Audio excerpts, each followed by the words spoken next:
День учителя отпраздновали в Общественной палате. Его отметят завтра. Праздник хоть и не государственный, но значимый для общества. Амина Зязикова продолжит тему.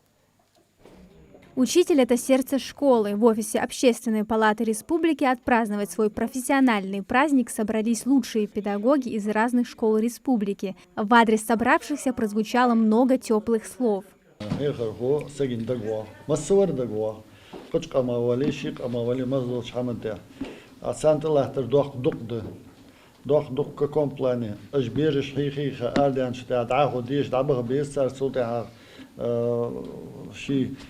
سجل شمتجا عبهم بيزر أخ تصنفول إن ألشة بعدين يقرأ شيء حن اشتلق حكم خلص قدر خلص تنهيخ أو هيغر خوش دقوا لقوا أسهيخ أسقوقس مش تخز دخوين حلقة أسهيخ أسقوقس أسبوع جاء أتويست إن بوه بدال أسبوع ليل بيه أسدبح تبيرش إيش تعدل دال نزلوبشان دال صادوتشان تهم أوز ديحكا دال سيدوتشان.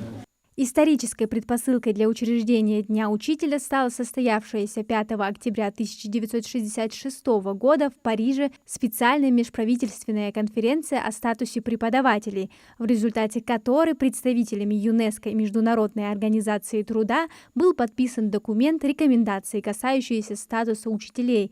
Всемирным же праздник стал в 1994 году. Сегодня во Всемирный день учителя, который каждый год посвящен определенной теме. Он предлагает родителям и всем гражданам на минуту задуматься о том, как изменил их жизнь хороший учитель, память которым они сохранили. Житейская мудрость, крепкие нервы и полная самоотдача в своем нелегком труде – вот те качества, которыми должен обладать учитель, говорит председатель Общественного совета Республики Ингушетия Лейла Амирханова. И с этим сложно не согласиться. Учителей награждают благодарственными грамотами.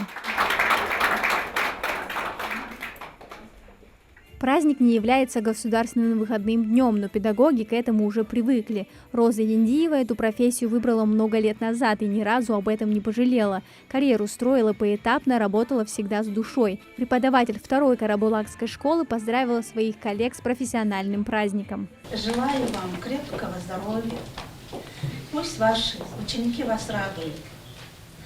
Долгих лет жизни вам и большого счастья.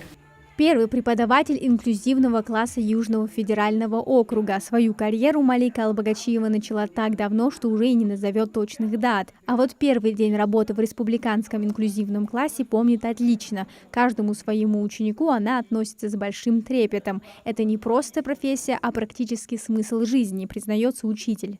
Эта работа самая благородная, самая благодарная, самая ответственная в жизни каждого ребенка.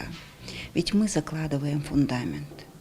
И если мы фундамент заложим на должном уровне, несмотря на те возможности, которые у наших детишек есть, у нас будет результат. В этом мне помогают именно наши детки. Ведь иногда говорят, это невозможно. Это не получится. Ну, вряд ли. Наши детки каждому обратное доказали, что невозможное в этом мире возможно. Профессия учителя была востребована во все времена, не теряет она своей значимости и в наши дни. Педагогов ценят и уважают за нелегкий труд, ведь благодаря их профессионализму и любви к своему делу наши дети могут реализовывать себя, найти свой путь в жизни. Амина Зязикова, Магомед Яндиев, Магас 24.